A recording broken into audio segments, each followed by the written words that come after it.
11వ తారీఖు 12వ నెల 2025వ సంవత్సరం.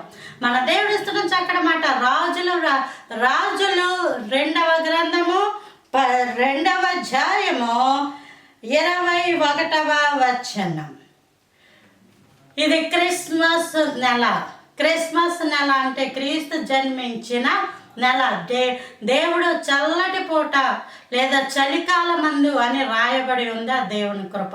అందుకే అందరూ కూడా క్రిస్మస్ నెలని మనం ఈ యొక్క డిసెంబర్ నెలని క్రీస్తు జన్మించిన వేడుకలు చేసుకుంటూ ఉంటాం.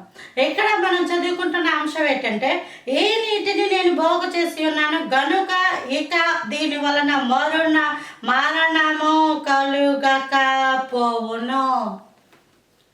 దేవుడు బాగు చేసిన తర్వాత అక్కడ మరణము కలుగకపోవును. దేవుడు జన్మించడం వల్ల మనుషులకి వచ్చిన మొట్టమొదటి ఉపయోగం ఏంటంటే, మరణము అన్నది 2 రకాలు. మనకు కూడా శరీరము ఆత్మ అనే 2 ఉంటాయి. ఆత్మ లేదండి నాకు అన్న వాళ్ళు బైబిల్ ఎవరు ఉండరు, కానీ ప్రతి వ్యక్తికి కూడా ఆత్మ ఉంటుంది. శరీరము చనిపోయిన ఆత్మకు కూడా చావు అన్నది ఉంటుంది. ఆత్మ నరకానికి ఎప్పుడైతే వెళ్ళిపోతుందో, చీకటికి ఎప్పుడైతే వెళ్ళిపోతుందో, అగాధంలోకి పాతాళంలోకి ఆత్మ చనిపోయినట్టు. కానీ ఆత్మ దేవునితోనే వాసం చేయడానికి, నిత్యము జీవించడానికి, పరలోకంలో మహామహిమలో దేదీప్యమానమైన ప్రకాశవంతమైన కాంతిలో నడుస్తా దేవునితోటి, దేవుడి యొక్క దేవదూతలతోటి, సైన్య సమూహముతోటి దేవుని స్తుతిస్తూ ఆరాధించడమే జీవము. ఆత్మే ఆరాధిస్తుంది. శరీర రక్త మాంసంలో పరలోక రాజ్యాన్ని స్వతంత్రించుకున్న నేరము. బ్రతికుంటుండగా దేవుని కృపను బట్టి దర్శనాలలో, కళలో పరలోకానికి వెళ్ళొస్తున్న అనుభవాలు ఉంటాయి అందరికీ. కానీ వెళ్ళి మరలా వచ్చేస్తూ ఉంటాం. అది అనుభవము మాత్రమే. కానీ ఒకానొక రోజు ఉంటుంది. ఆ రోజు ఆత్మ శరీరాన్ని విడిచిపోయిన తర్వాత ఆత్మకి వెలుగు మార్గం ఉంటుంది. వెలుగు కలిగింది. యేసు ప్రభువారు జన్మించడం ద్వారా వెలుగు కలిగింది.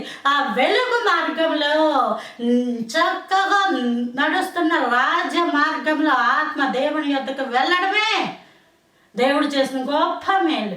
దేవుడు జన్మించాడు అన్నది శారీరకమైన ఆశీర్వాదము, ఆత్మీయమైన ఆశీర్వాదం. ఒకవేళ శరీరంలో అనుకున్నట్టుగా లేకపోతే ఏదో నువ్వు అడిగినట్టుగా ఏమైనా జరగకుండా ఉండకపోవచ్చు. అందువల్ల ఆత్మానుసారమైన ఆశీర్వాదాలను వదులుకోకూడదు. ఆత్మలో దేవుడిచ్చిన నిత్య జీవాన్ని వదులుకోకూడదు. దేవుడి పిల్లలు ఎందరైతే దేవుని పిల్లలు అవుతారో వారందరికీ నిత్య జీవమును దేవుడు అనుగ్రహించాడు. నిత్యము జీవించే జీవితాన్ని దేవుడు అనుగ్రహించాడు. అదే క్రిస్మస్. దేవుడు కృప. దేవుడు నా గురించి జన్మించి నా పాపాలను నా శాపాలను విరుగొట్టి నా మరణం నుంచి నన్ను విడిపించి జీవములోనికి, వెలుగులోనికి నడిపించాడు. అటువంటి క్రిస్మస్ దేవుడు అందరూ కూడా జరుపుకోవడానికి కృప చూపును గాక. Praise the lord.